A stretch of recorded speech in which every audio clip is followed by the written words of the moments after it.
What's going on, Broncos country? Matthew Peterson from Chat Sports here, breaking down the latest Broncos news and rumors, which is a little dry right now. So we've got some interesting segments on today's show. We'll start things off by looking at Pro Football Focus's free agent pick for Denver, as they looked across all 32 teams and decided what teams could make a trade or could sign a player. Plus, the bulk of the show, maybe the reason why you clicked on to today's show.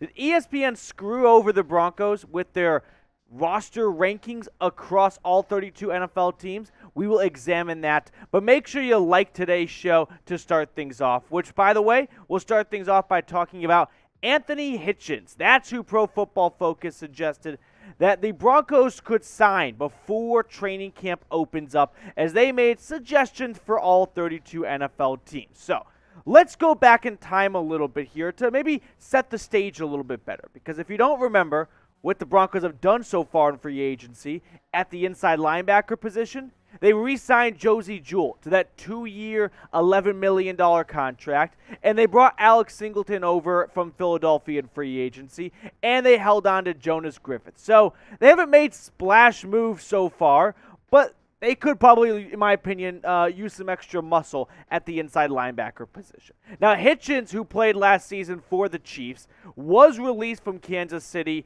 a couple of months ago in the midst of free agency.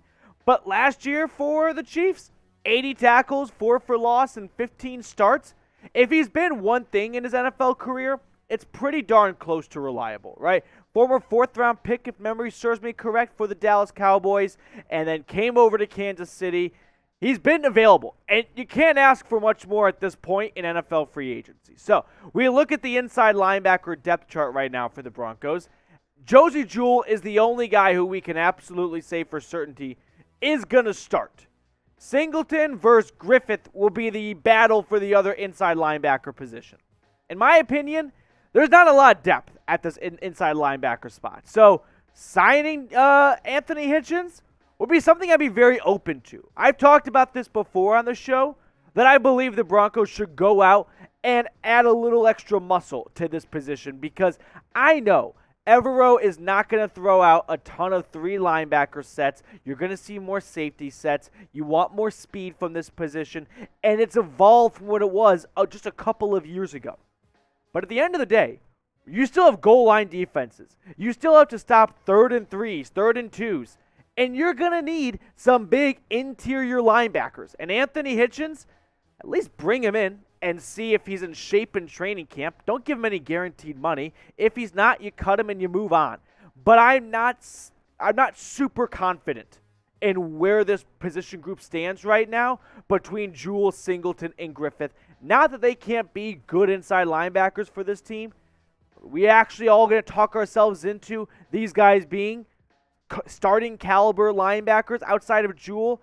Singleton a little bit. Jonas Griffith showed some splashes last year, but we haven't seen it over a consistent period of enough time. Now, Pro Football Focus did some other rankings, and we'll look at more in just a moment, but they ranked all the linebacker units across the NFL.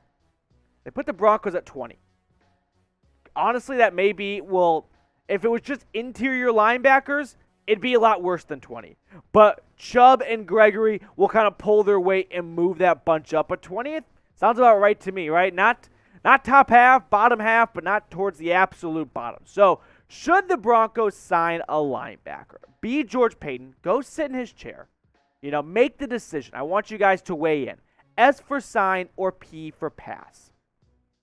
If you don't want Anthony Hitchens, that's fine. There are other options out there, right? You could bring back A.J. Johnson, the 30-year-old linebacker who made a handful of starts for the Broncos the last couple seasons. You got Joe Schobert, all right, who's bounced around a little bit. What about Danny Trevathan, all right? That's a blast from the past right there, like a 2015. But no, you don't sign Trevathan. He's on the street, but he has not been the same in the last couple of years. His knees and other injuries have caught up to him. But K'Wan Alexander, another player who hasn't really been available, but he's the youngest of the bunch at 27. So that could be an intriguing name to take a look at. All right, next up, everyone, we're going to look at ESPN's roster rankings and see how criminally low they ranked the Broncos roster. But first, We are dying to get to 8,500 subscribers, so I'm going to offer this to you all. If we reach that number from this video, I will eat a banana with the peel on. Just dive right into it, all right? Like Will Levis style, the Kentucky Wildcats quarterback who eats bananas with peels on. I don't know what else to say. It is absolute psychopath, serial killer stuff, but I'll do it if we reach 8,500 subs from this video alone. I know there are 276 of you guys out there who are watching that have not subscribed. Join the channel. Get locked in for free daily Broncos content. So now, on to the ESPN portion of the show. So, our fine folks over in Bristol ranked all 32 NFL teams' rosters based on Pro Football Focus's database, which is a bit of a vortex of what is it? I don't know how PFF ultimately, they have three guys rank every player, every single play, but they spit out a number and you just take it for what their word is. And they looked at projected starters, and we'll look at some of those projected starters at the end of the video. But let's get into it. The roster ranking from ESPN. Bills number 1. All right, that's fine. Bucks 2, Chargers 3. That's a little high for the Chargers in my opinion, but they do have tons of talent on paper, so I could see maybe why with Khalil Mack and J.C. Jackson. All right. Rams, Packers, Browns, Eagles, Bengals at 8, Chiefs at 9. Chiefs Kingdom has to be pissed about that, but you lost Tyreek Hill, so maybe just on paper I get it a little bit. Dolphins at 10. All right. There are a couple teams on this list that I have some beef with, and we'll pick that apart later. But the biggest beef of all, what about at 11, the New Orleans Saints? What? Unbelievable. Unbelievable to have the Saints with Jameis Winston ahead of the Russell Wilson-led Broncos. We'll pick that apart more later on. I've got some beef with our friends at not friends today. ESPN and PFF. All right, they have the Ravens coming in at number 12. That's fine. They'll get healthy this year. If you want to argue that. Same for the 49ers at 13. I'm not going to get my panties in a twist about those two teams having a better roster maybe than the Broncos, who clock in, by the way, at 14. And then the Colts, we'll just show you over at 15. So the Denver Broncos have the 14th best roster according to ESPN. I wish I could say a lot of naughty words right now that would not get me fired, but my boss wouldn't like it. But let's at least entertain what they had to say about this. All right, ESPN wrote a nice write-up for all the teams and pointed out their biggest strength, weakness, and an X factor. The biggest strength, they said, was the Surtain and Simmons duo. Not Russell Wilson? All right. That's a good strength too, but we'll keep moving. Biggest weakness, inside linebacker. Yeah, that was the first half of the show. I agree with that assessment. Their X factor for the Broncos was Bradley Chubb and just the pass rushers in general, because Chubb has just been literally up and down, right? Good in 18, hurt in 19, good in 20, bad in 21. So hopefully it's just even years is his thing and he'll be great this season. But I get that being the X factor, but I still think 14th is way too low. Now, you guys can get in on the action here. Over or under 14th for the Broncos roster? Like, where would you rank it? Would you put it O for over, which means closer to 1, by the way, or U for under? Producer Sam, he's putting O for over in. Or U for under, because honestly, you're probably just a Raiders fan that clicked on this because you're looking for something else to talk about today. Is this a joke? The 14th best roster? What fantasy land is ESPN living in right now? Look at this offense. Russell Wilson drops back, fakes the handoff to Williams. Who does he want to throw to? Williams streaking down the sideline, Cortland Sutton over the middle, or Tim Patrick 2 yards beyond the sticks. This offense is littered with talent. And on the defense, it's not just as pretty, but it's still very pretty with DJ Jones and Randy Gregory coming over in free agency. You have Bradley Chubb, who granted is not a surefire, you can rely on him for 17 games a season, but still, when he's playing his top-notch game, he is a very talented edge rusher in the league. And then one of the best duos, well, I don't really call it a duo, but at least a defensive back duo between Surtain and Simmons manning the secondary here. we have more on this in just a second. As you can tell, my blood pressure is starting to rise a little bit. But NBA free agency is already crazy so far. So if you got any Nuggets fans out there that want to watch a live stream of when free agency really begins this Thursday, we'll be going live here at Chat Sports at 4 Central, 5 Eastern, 3 Mountain Time.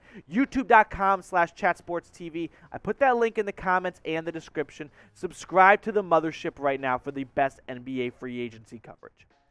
Let's get back to getting pumped up and a little pissed off, honestly. Just do the eye test here. Would you rather have the Broncos roster or the Eagles roster? Sam, which one would you rather have? Broncos. Broncos roster or Dolphins roster? Sam, what would you rather have? The Broncos. Maybe the most, criminal of all. The Broncos roster or the Saints roster, who, before I answer, let you answer, Sam. I think I already know the answer, too. It's Jameis Winston versus Russell Wilson. You take Winston. You take Wilson. It is Kamara on a 4 to 6 game suspension, potentially, against Javonte Williams. Kamara when he's at his best, when he's playing all 17 games, yes, Kamara. But suspension, weigh that in, but still, I'll give the point to Kamara. He's better, no doubt about it, but that suspension is definitely a bit of a factor. The wide receivers, Judy, Sutton, or Patrick, or Michael Thomas, who hasn't played since like 2 presidents ago, Jarvis Landry towards the end of his career, or rookie Chris Olave. What's the conversation? And on the defensive side of things, don't get me wrong, the Saints have a nice defense, right? Lattimore's a great piece for them. C.J. Gardner-Johnson. They signed Williams in free agency, but still. You're going to put the Saints ahead of the Broncos? Blasphemy. Absolute blasphemy to have New Orleans at 11 and Denver at 14. Just idiotic, honestly. Now, we try to just bring it down, Matthew, but we have some takeaways from ESPN's projected starters, because that was kind of half of their rankings were PFF's database and who they think is going to start and what their PFF grade is. So look at the starting defensive tackles that ESPN projected. A little interesting, the name on the left, right? Ioma Uwazuke, the 4th round pick, and I just nailed that name pronunciation, by the way. Wazurike, what did I say? Yeah, Wazurike, Ioma Uwazurike out of Iowa State. They have him over McTelvin Agim and Deshaun Williams. A little frisky right there, right? I just pretty wild stuff right now by ESPN in late June to have the 4th rounder starting, but I could buy into it, right? I was watching his highlight tape before this, and he showed a lot of great potential in pass rush at his time at Iowa State, which, by the way, was a very long time at Iowa State. I think he was there for 5 to 6 years. He really milked out every possible year that he could play football at the collegiate level. But a little interesting right there to have him starting over Agim and Williams. Now, another interesting-ish, I wouldn't call it a surprise, but decision. Quinn Miners to start at right guard over Graham Glasgow, right? That was, I wouldn't say a surprise, but it's out there now because we've been waiting to see if Belly could really take over and just grab a starting role by the horns and never look back, or if it will be something that goes into week 1. Will he take the job mid-season or something, or could he just win it outright in August in training camp? Now, I want you guys to have some fun here as we wrap up the show. Name a surprise starting candidate, right?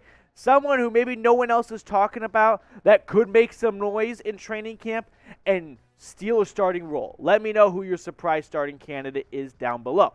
And if you comment, you might be a future shout-out lucky guest here, like my friend Robert and Kyle Kennedy are. Shadow Jack, Justin, Brenton always saying the kindest things in the comments section. Appreciate you. Broncos fan 123, that's got to be someone's burner. That is just way too generic. Alec, Aaron Taylor, Paul, Victor. I'm just giving random shout-outs right now to wrap up the show. I appreciate everyone that's watching these videos in the dog days of the offseason, because that's when true fans come out. So I appreciate all of you guys who are watching, commenting, sharing, liking the videos, all that good stuff. Make sure you subscribe if you haven't already, and I'll see you guys later with more Broncos news and rumors.